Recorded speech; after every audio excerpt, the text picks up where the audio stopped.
Mais parler avec des morts. Toi aussi, tu fais l'appel de mort. Je ne fais pas l'appel aux morts, mais j'honore les morts. Aujourd'hui, si on néglige les morts dans nos familles, dans nos pays, ça peut nous risquer, bon, ça peut pas, mais ça nous risque beaucoup de dégâts dans ma famille, dans ma tribu. D'ailleurs, il y a un monde, un monde de Baïchim. Il y a un monde, il y a un monde de mort, il y a un monde de grand esprit. Si aujourd'hui, le Congo, on est en train de subir beaucoup de conséquences, c'est par rapport aux négligences des morts. Je n'ai jamais fait l'alliance avec Dieu, ni avec les ancêtres du Congo. C'était Kasavubu qui était comme le président, c'est lui qui a fait l'alliance avec Dieu et c'est lui qui a fait l'alliance avec les ancêtres du Congo. Alors pourquoi pouvez honorer Lumumba et négliger qui Kasavubu? Entre eux, qui connaît mieux le Congo? Nanazaki Mokonzi. Parce que Mokonzi surtout, au Azoara pouvoir, il y a des alliances, il y a des accords au Azoara Panzami et puis il y a ancêtres du pays. Alors Lumumba n'a jamais fait l'alliance avec les ancêtres de ces pays. Donc c'était Kasavubu qui était le président. Alors aujourd'hui, on n'honore pas Kasavubu. Mobutu qui a construit ces pays. Mobutu qui a fait de grandes choses dans ces pays. Mobutu a été première panne, fondation dans Mboka. Mais Mobutu n'est pas honoré. Même date, il a fait rien dans les Antilles. Parce que Mobutu, quand il sortait, quand il a pays, il a regardé les pays par derrière. C'est significatif. Nazara mwana mukie physiquement mais pas en esprit. Que le président de la République, il n'a pas fait quelque chose qui a résonné sa corps ya Mobutu na pays oyo, il va échouer na deuxième mandat. Parce que je vois Babazo Pesaye deuxième mandat. Jamais un grand esprit à cause de la négliger, à cause de la rejeter, à cause de Koufi. Non, à Koufi, mais pouvoir n'est ça. Parce que dans le monde des ténèbres, on a besoin d'une étoile, il y a Moutou. Alors, tellement que mon azaki une étoile à Mankasi, il y a une maquillane. Or, ce que Zaki n'a ngouma, tu vas ko tambola, ou ba ko conduire biso, yende banaki ko empêcher nga, ya ko mela makila frère wana. Papa oba finga kiwana ou attaquer la kelma bien la libotana. Donc mon on lobby pour marambo aussi là, il faut pas payer sacrifice. Il y a 10 000 personnes. Na tous les frères wana sinabi, est-ce que tu auras la capacité à repayer ça 10 000 personnes pour marambo ici là? Abisingabi grand maître, na 10 000 personnes ou abibiso ba tout bunga pamba tout consort. Alors, et là qu'on a salaki pour nous sauver un frère wana na qui sikoyo ko bomae. Pour sauver il faut bomae. Oui. Muto azana étoile makasi akoki ebembena yeto makila ne ko kozala remplacer na sacrifice à plus de 100 000 personnes. Soit le moins mutu quelqu'un, boyokana qui bien. Donc il faut bien comprendre que lorsque au défi elo comme mutu, il va que mutu on défier à comme un pouvoir sérieux. Pourquoi? Parce que lorsque on est défi mutu, donc on peut déjà pouvoir et redominer sérieux. À cause de l'eau qu'on a eu, ce que l'équipe a date, il peut commencer à te maudire. D'ailleurs, qu'on défend déjà la spiritualité, c'est plus dangereux. Et ONG Vida est lancé Bongo, opération Sunga orphelin na $1. Na $1 na you, tu peux sauver une vie. Même après la mort, même après le retour à Christ, il y a misana biso et témoigner biso liboso na zam. Avec $1, tu peux changer la vie des enfants. Na $1 seulement, et que permettre ONG Vida Bakende à collecter en Bakende, couper ça ba orphelin. Na opération Mneno Barosala le 24 décembre, il y a année Oyo. Celui qui donne aux orphelins prête à l'éternel. Toi, on a posé tout ce prix, ça bon $1 à Pam. Et qu'on fout la orphelin mon classe. Tu payes ça $1 à Pamba. Pour la bonne année, orphelin, Azanga, Losote, Sosote, Foufou ya Koliate. Il y a un an baboué. Benga na numéro on paie ça $1 non nenga na zo paie ça tout à l'heure. Soki ozalaka motema malamu ya kusunga, tala canal malamu ya kotina mbongo na yo. Tole bongo na M-Pesa, e-Bank, Airtel Money. Bana nyonso ya Canada to États-Unis, bokotina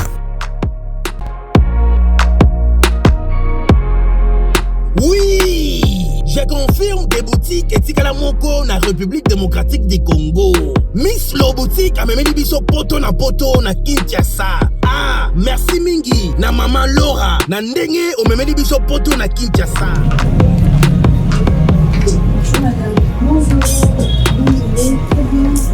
Ah, les amis, Slow Boutique, tout est à l'arrivage de la France, États-Unis. Nous avons un poudre à Kiko. Poudre Kiko. Nous avons encore la bureau sur des zombes à Tokinte. Ah, Tokinte. Ah, les amis, Paris, États-Unis. Les amis, mélange.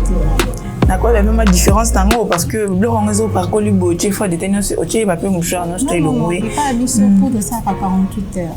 En tout cas, ma qualité na moni Moi na mama kobuka te. Soko lingi olata kitoko pe bayeba yo yaka mbangu na Miss Lo Boutique.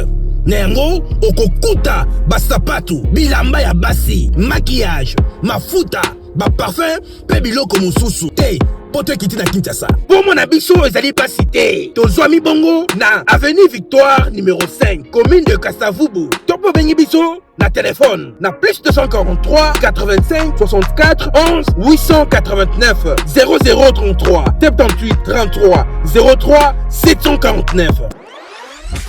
Bozali ebele bokota l'émission de partout na pesi bino mbote. Mbote, balamio c'est chez Biso TV. Oui, mais là mon émission na bino réponse à nos questions. Yande ko na bino. Napesi moyini nanga mbote, moyini bonjour, moyini nanga bonsoir.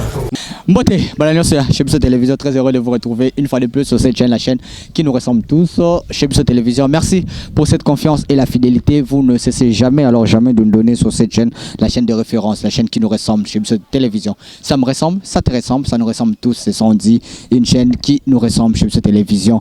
Merci pour cette confiance. Vous êtes nombreux ici à Kinshasa, vous nous suivez, vous êtes à l'est du pays, ici. À l'ouest, au nord et au sud et au centre de notre pays. Et vous êtes à l'extérieur de notre pays, vous êtes au Centrafrique, au Gabon, Rwanda, Angola, Tanzanie, Chypre, États-Unis, Canada. Merci pour vous, merci pour cette confiance. Toujours plus de 150 000 abonnés déjà. On vous demande de vous abonner très massivement sur cette chaîne, la chaîne qui nous ressemble chez cette télévision. C'est pour la première fois que vous nous suivez.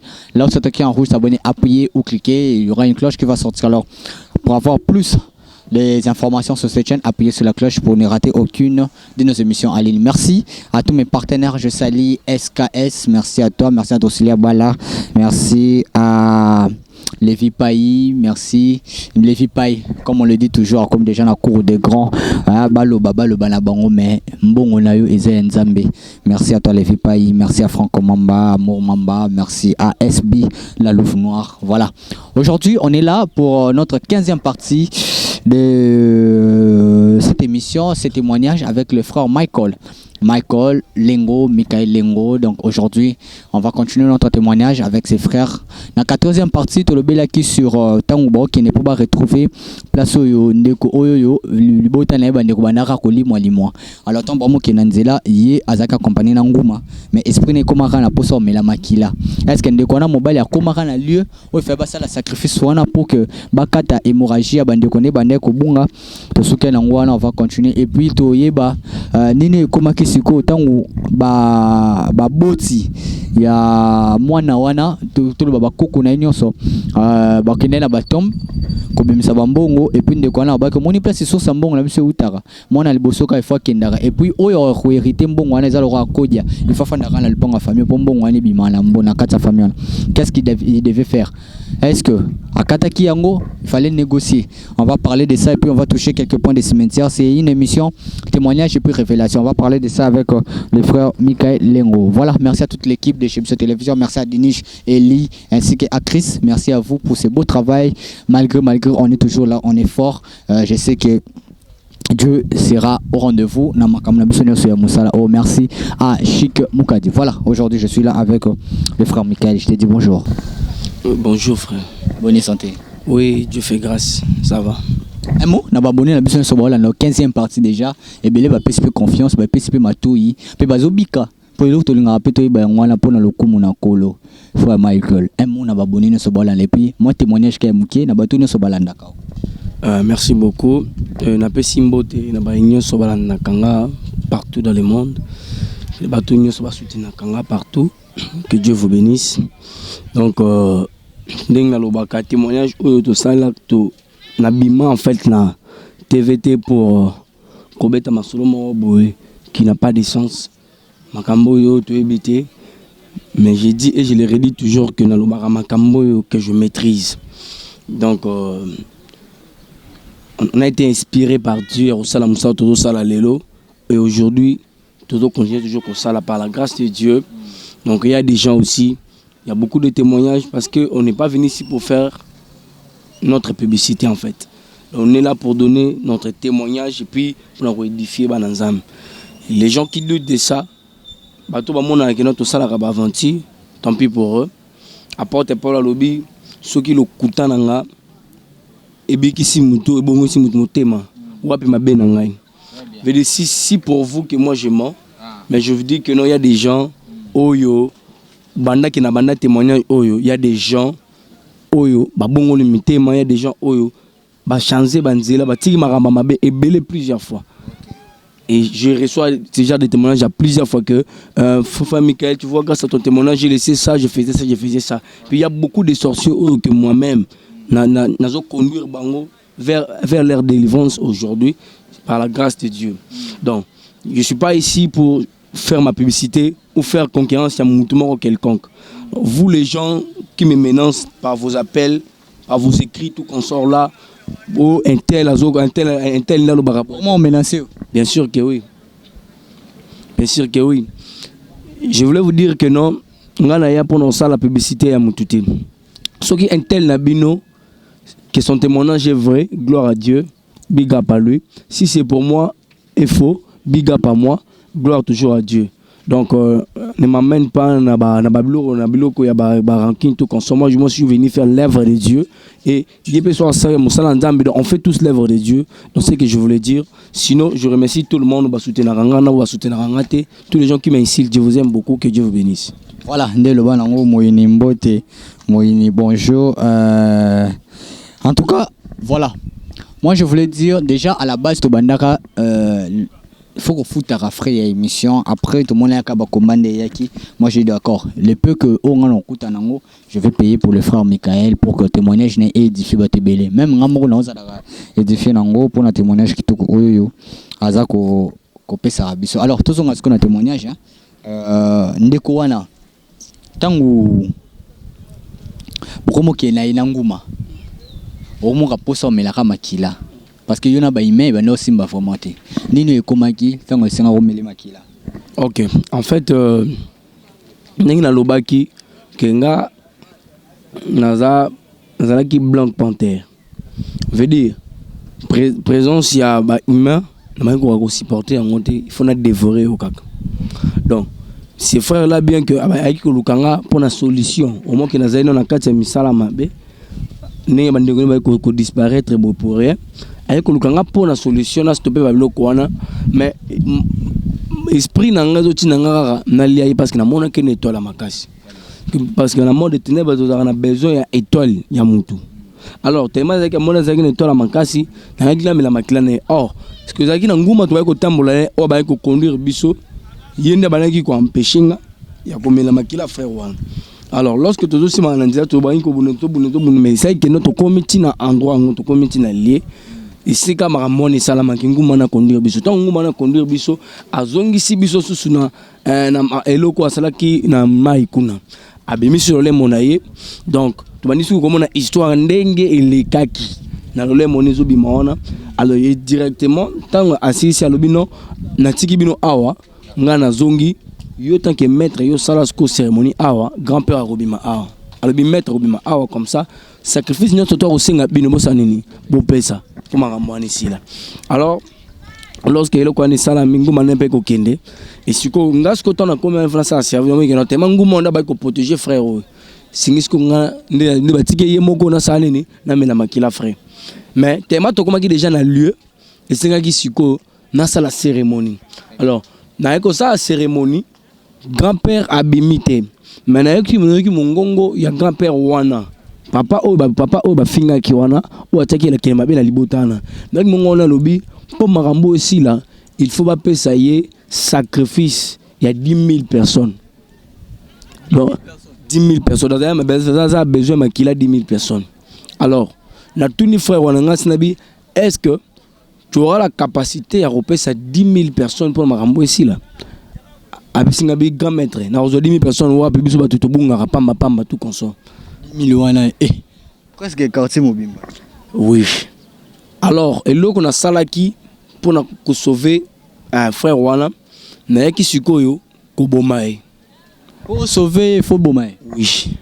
Mais vous avez donné pour ça makila. Vous avez donné pour ça makila na. Mais je connais que ça l'on dit manière d'une autre.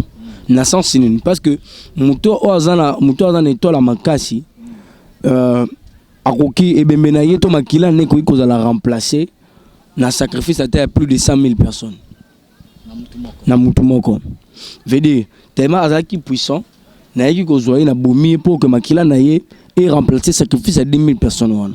Tout le monde a été mutumoko s'est sacrifié pour sauver les bottes mobimbe, c'est vrai. Oui, c'est vrai. C'est vrai. Parce que frère Wana, délivrance la famille n'a pas reçu qui y a kende.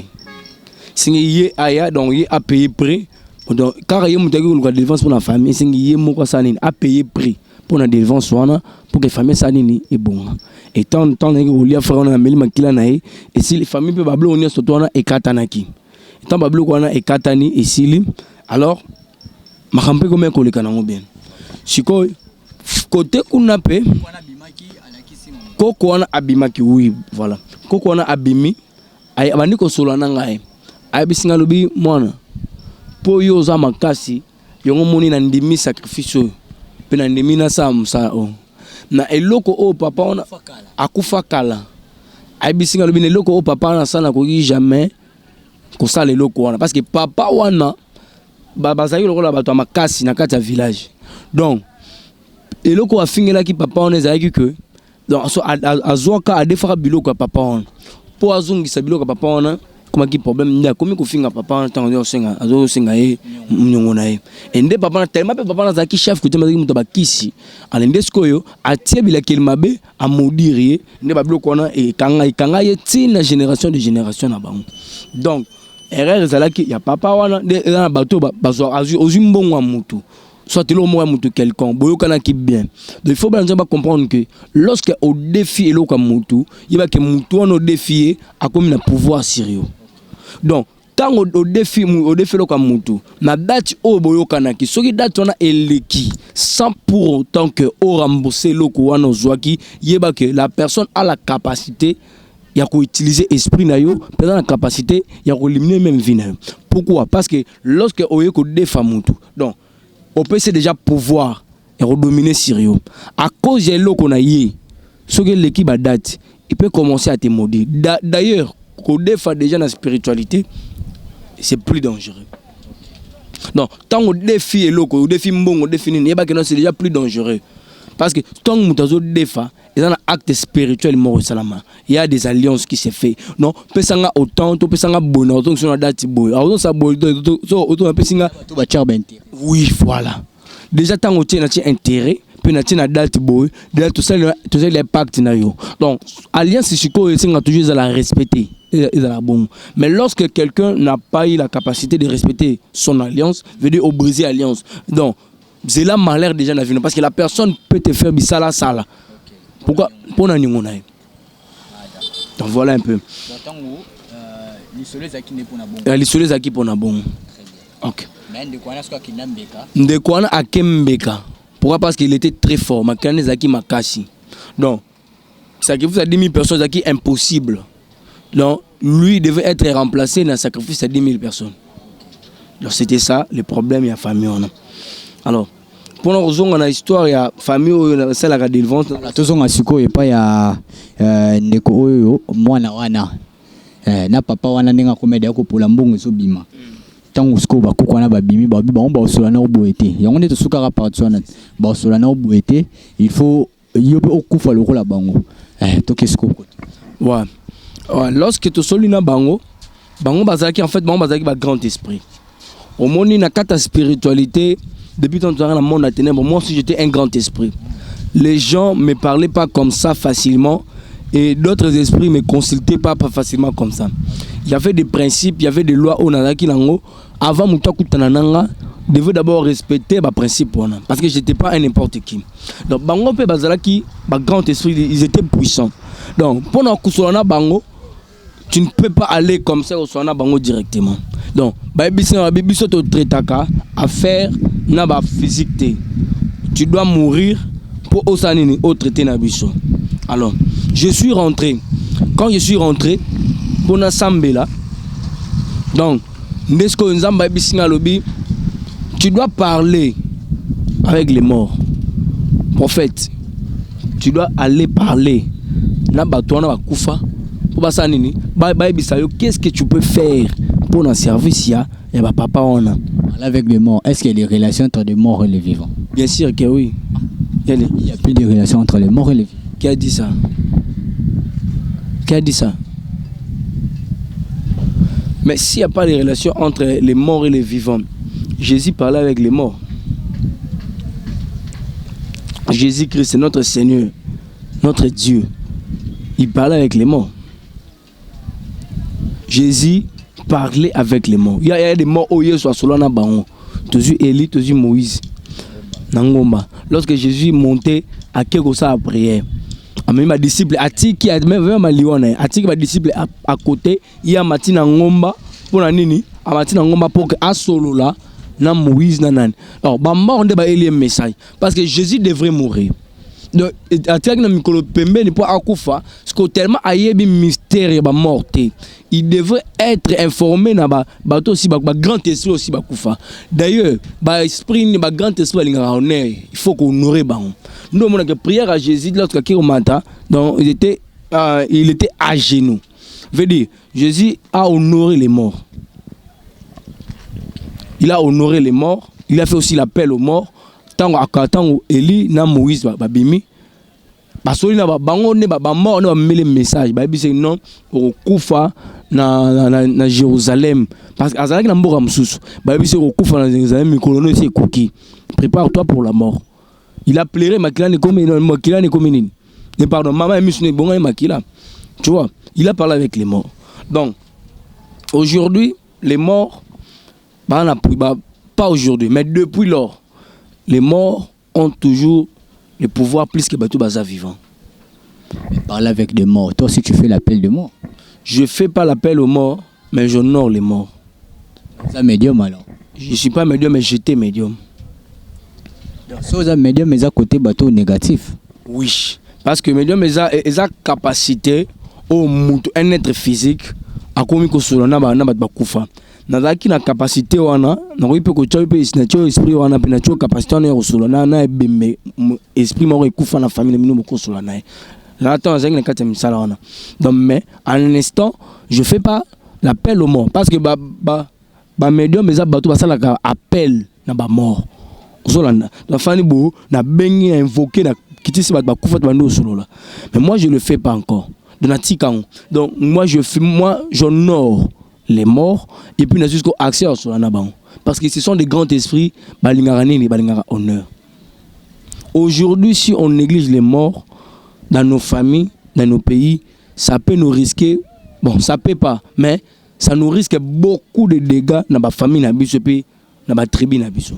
Pourquoi? Parce que les morts ils ont la capacité de parler avec Dieu. D'ailleurs, ils ont un monde monde ba ishim. Veut dire monde wana ils ont un monde ba mort, ils ont un monde ba grand esprit ba kufa. Veut dire ils ont na septième dimension de la planète Terre. Baza en contact puis en relation ensemble. Donc plus vous négligez ba mort, plus vous négligez ba kufa na pays na bino, na famille na bino, c'est plus que bango pe bazo bebi sa ba cerveau na bino pe bazo bebi sa morale na bino en fait que bozara amité mamabe, en fait que makambu et avancer. Donc dès que bozo honorer bango, bozo kosala bango ke non baza la beska baza parce que ngada toza ba fitirement pour kufa. Pourquoi pas parler avec les morts tandis que ngape naza fitirement? Pourquoi pas? Parce que ngape na kufa. Donc veut dire quoi? Veut dire bango ezaka ton na bango. Donc et comment qui déjà parce incarner sikoyo na monde na bango parce que ne d'état muta kufi ne peut pas opérer dans le monde des physique. Donc il s'est incarné dans le monde ils plus élevé que le monde autour. Alors nous aussi pour que tous en contact parce que bango baza tout près ba ko sengi la biso pe bola mo pa nzambe ba ko sengi so pe malédiction pa nzambe zolanda. Alors il faut essayer la biso te ba na ko honorer ba kufa. Donc il y a des gens même on a parents ne ba kufa non il sait même pas ce que ba kuna papa nae de sait même pas jour qui na kolonga matiti liboso ya tombe ya papa nae.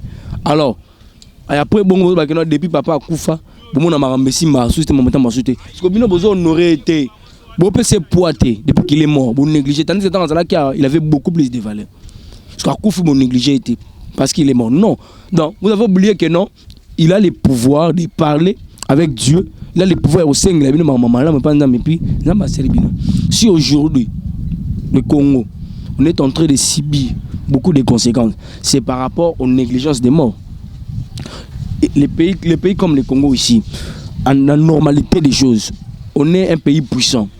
On a presque tout dans notre pays. Mais si aujourd'hui on souffre, si aujourd'hui rien ne marche dans les pays, c'est parce que notre Congo a négligé beaucoup de morts. Il y a des héros dans ces pays que le Congo a négligé. Depuis que j'étais Congolais, il y a qu'un héros national, on a plus. Et ça, comment on appelle ça? Lumumba. Or, sans oublier que Lumumba n'a été jamais à la tête de ces pays. Donc, Lumumba, son président était Kasavubu. Alors, aujourd'hui même date, il y a férié à Kasavubu, ils ont raté. Or, c'était lui le président, ils ont mérité beaucoup plus honneur parce que c'est lui qui dirigeait les pays. Mais le Lumumba, oui bien sûr, l'hymne Lumumba bazongisi, mais ça n'est pas important, ça n'est pas suffisant. Qui était Lumumba dans ces pays? Est-ce que Lumumba a été appelé président de la République? Alors Lumumba n'a jamais fait l'alliance avec Dieu ni avec les ancêtres du Congo. C'était Kasavubu qui était comme le président, c'est lui qui a fait l'alliance avec Dieu et c'est lui qui a fait l'alliance avec les ancêtres du Congo. Alors pourquoi pouvez honorer Lumumba et négliger qui Kasavubu? Entre eux, qui connaît mieux le Congo? Nanazaki Mokonzi. Parce que Mokonzi surtout, au Azouara pouvoir, il a des alliances, il y a des accords au Azouara Panzami et puis il y a un centre et pays. Même Jésus-Christ, il devrait prendre la clé. Il y a mort, dans ce jour de mort et pas Satan. Il est Dieu. Mais tant qu'il dit assez, il doit descendre à assez pour briser la chaîne. Il y a mort, à ce jour de mort. Et puis voilà. Satan a mis sa et puis a joué clé dans ma bouche. Il y a Satan. Tu vois? Donc, veut dire que Mouto a Mokonzi. Donc, on a besoin, il y a des alliances. Au sein de l'alliance, pour ça l'alliance, il y a un centre et un mot. Alors, Lumumba n'a jamais fait l'alliance avec les ancêtres de ces pays. Donc, c'était Kasavubu qui était le président. Alors, aujourd'hui, on n'aura pas Kasavubu. Donc, je ne sais même pas là où on a Kasavubu. Mais c'est comme Mobutu. Parlons déjà comme les Mobutu. Aujourd'hui, je peux dire que si ces pays ne marchent pas, c'est par rapport à la négligence à la mort. Et surtout, il y a un héros comme Mobutu. Mobutu qui a construit ces pays. Mobutu qui a fait de grandes choses dans ces pays. Mobutu a été première fondation de Namboka. Mais Mobutu n'est pas honoré. Même date, il a fait rien dans les Azati. Même un monument Pamba. Donc, toujours se référer à un héros comme Mobutu. Il est négligé. Voilà pourquoi on est en train de nous utiliser partout dans ces pays. On a que le Congo a faible, surtout. Or, en réalité, tous a grande puissance. Mais face à Bitumbabou, tous les pays peuvent nous dominer. Pourquoi? Parce que au fur et à mesure, nous avons négligé la mort. Au fur et à mesure, nous avons négligé la puissance. Donc, c'est au fur et à mesure que nous avons moral na biso, cerveau na biso. Mobutu azape parmi bato bazo morale ya biso to zaka mitema mabe to nga ko aider mbokate. C'est ça. Est-ce que dire que Mobutu était grande puissance, avec grand esprit, est-ce que place à ça, ben tu les as rappelé esprit naïe, ben tu les as ramikou naïe, ben tu les as kamoli moné babimisa ngo, bah ça l'appelle nango. Est-ce que Mobutu il est utilisé partout dans ces pays. Si on veut gagner les Congo par-ci par-là, on peut seulement faire l'appel à Mobutu. Donc si on veut vaincre le Congo, tu verras que le Congo ne sera jamais au-dessus d'un pays en Afrique. Tant que Mobutu est revenu à rater. Et tu vois là pourquoi moi si naïe, elle n'a même pas besoin de Namboka. Comment un héros comme Mobutu, il était président ici, il était un grand esprit. Mais ni son corps, ni monument, ni quoi que ce soit, bien naïe, donc tout, vous avez gaspillé tout au Yaki à Mobutu. Est-ce que vous pensez que là où Mobutu il était, là où Mobutu azali na minicho, vous pensez que son esprit, ils en a SNO, Yamboka au Congo? Non. Parce que Mobutu quand il sortait, quand il a regardé les pays par derrière. C'est significatif. Nazara mwana mukie physiquement mais pas en esprit. On savait qui est Mobutu, on savait quoi faire pour que le pays oyo et se rétablir. Aussi longtemps que le président de la République, il n'a pas fait quelque chose que Rozongi sa corps ya Mobutu na pays oyo, il va échouer na deuxième mandat. Parce que je vois Babazo Pesaye deuxième mandat. C'est deuxième mandat. Il va vaincre. Mais deuxième mandat, il va échouer. Il va échouer. Soki kaka azongi si corps ya Mobutu na mboka ote, soki aluki ko honorer Mobutu te même na monument, même na corps na ye, même na jour férié.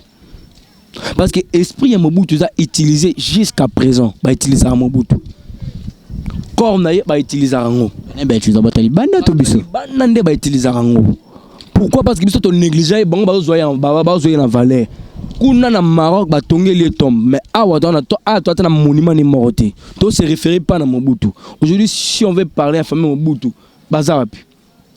Si naza na Maroc, ba ne msuba kenda, wa suka zara fils ministre wa yepa kenda. Ozomona.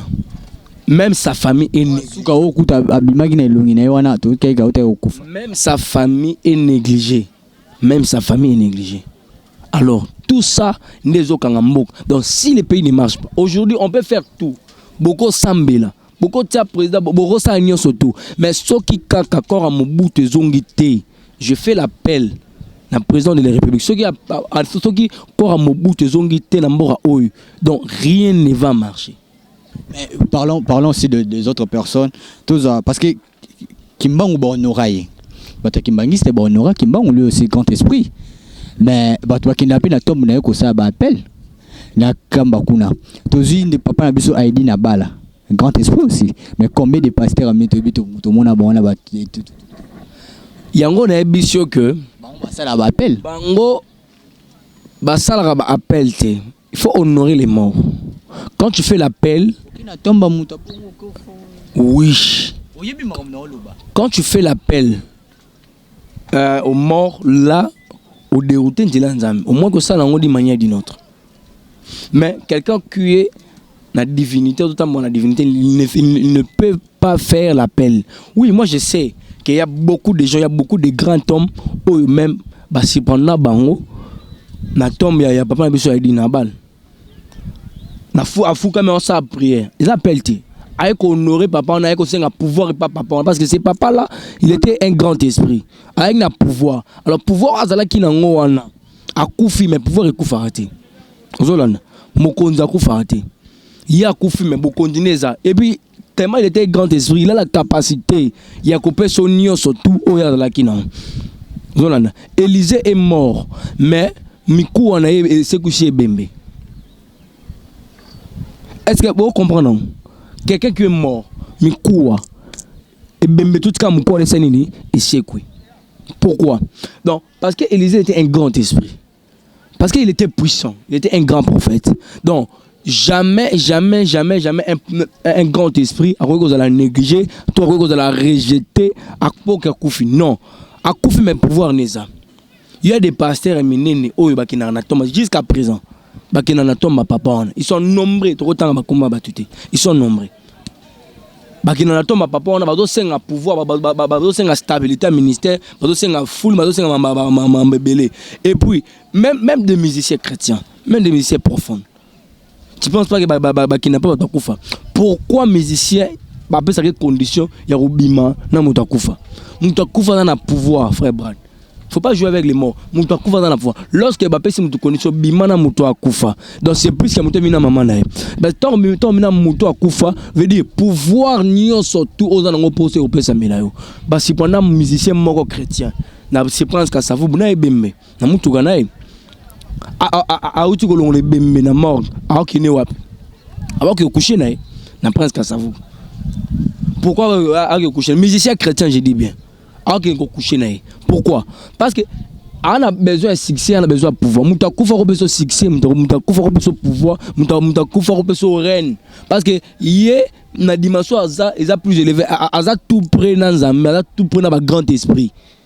A ko sengelo makambo pe komi. La ne peut pas s'atteindre. Ekomi. Alors ne peut pas Nzambe ekomi. Donc Dieu a la capacité à rokabango facilement. Satan aussi a la capacité à rokabango facilement. Kebabiso non toi. Kebabiso tout en vie. Très bien, voilà. To songa sumo muke na to songa sko place yo et senga ki yo okuta na batuana yo faut kufa. Et toi les entre parenthèses et révélation pesibiso. Merci pour le message qui toko. Sko il fallait kufa yo kufa ndengeni. Bon, nga il fallait na kufa comme j'avais dit. Et puis Dieu m'a dit que non, mon serviteur, tu ne peux pas mourir. Tu dois juste honorer les morts. Veut dire, honorer d'abord, parce que ce sont des grands esprits. Donc je devrais l'honorer. Le fond n'a même un bango. Alors lorsque je me suis présenté devant eux, il m'a mis fleur. Il m'a mis fleur, il tombe na bango, il honoré bango. J'ai eu la capacité. On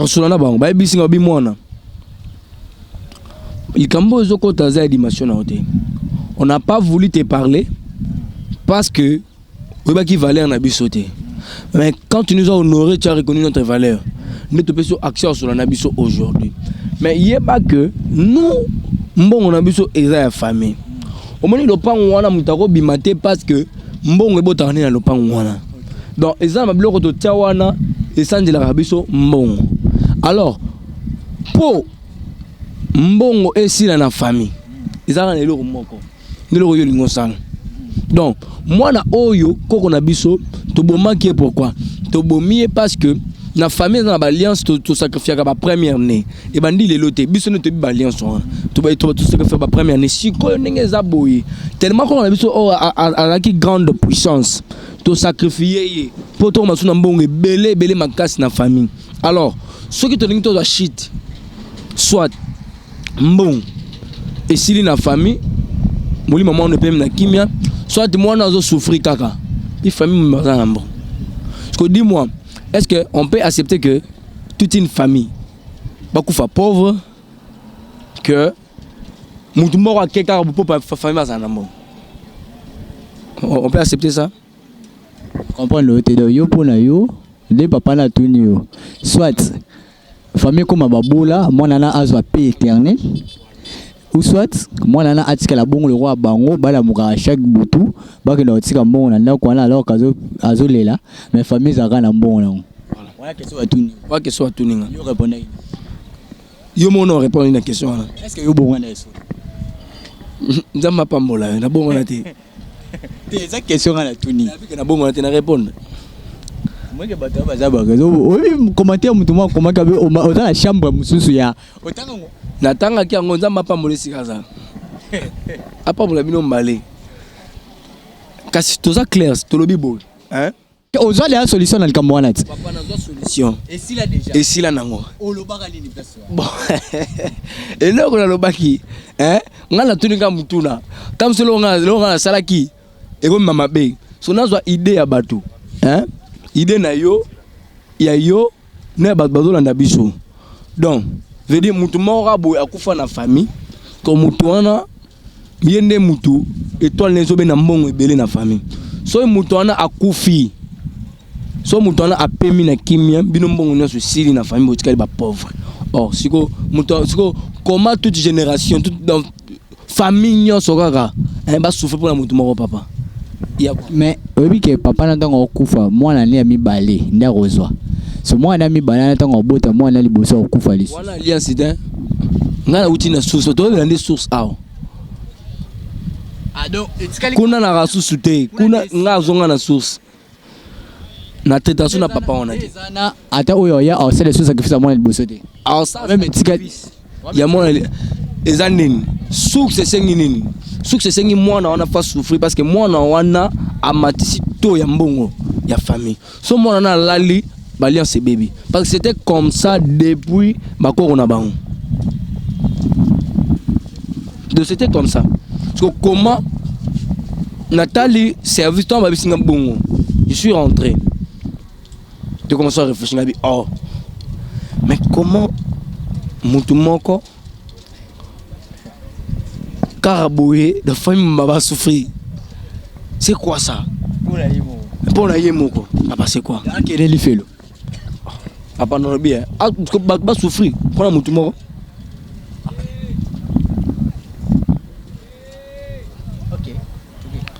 Et si la moitié c'est aussi qui est beau. Natiki te veut dire que non, nana na posa na yeba. Place wana yo sala nini brad.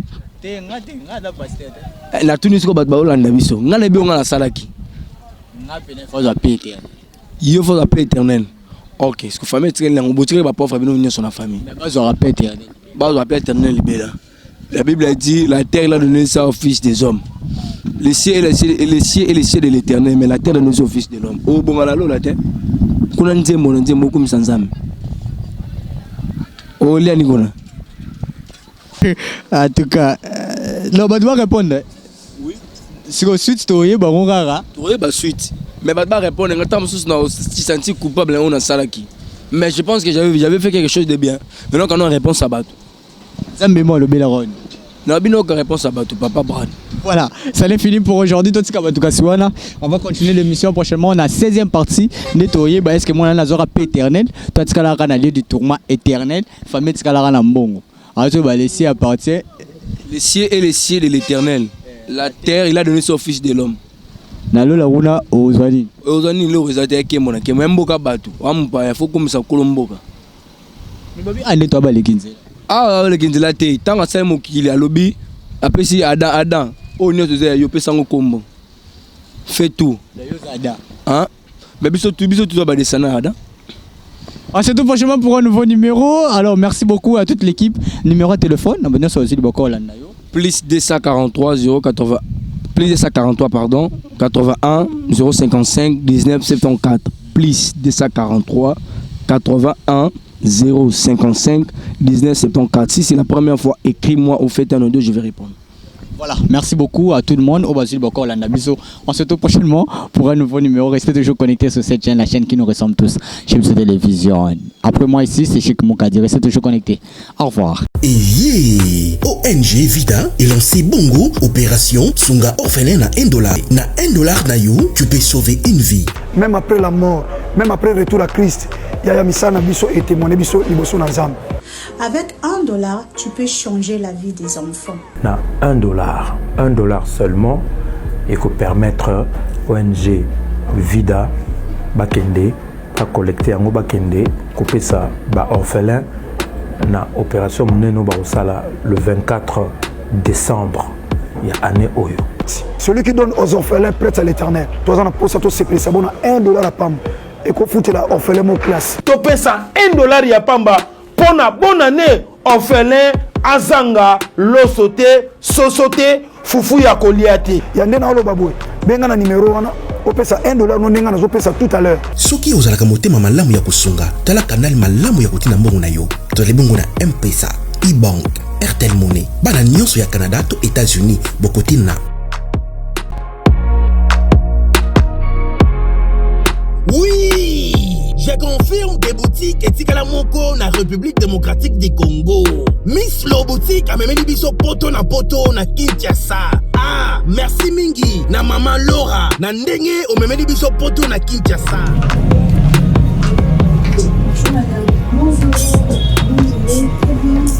Ah, les amis, Miss Lo Boutique, toi qui es à l'arrivage de la France, États-Unis, tu as un poudre à Kiko. Poudre Kiko. Tout mon cas, la bureau sur de son baya, aïe, tout qui n'était oui. Ah, tout qui n'était. Ah, les amis, Paris, États-Unis. Les amis, mélange. D'accord, la même différence dans l'eau parce que le réseau par Colibo, tu fais des tenants, tu vas pas me faire un style. Non, il n'y a pas de pour de ça à 48 heures. En tout cas, ma qualité na moni hein. Moi na mama kobuka na te. Soko lingi olata kitoko pe bayeba yo yaka mbangu na Miss Lo Boutique. Nengo okokuta basapatu bilamba ya basi, maquillage, mafuta, ba parfum pe biloko mosusu. Te poto kiti na Kinshasa. Pour mon abiso ezali pas cité. Tozwami bongo na avenue Victoire numéro 5, commune de Kasavubu. Topo bengi biso na téléphone na plus 243 85 64 11 889 0033 78 33 03 749.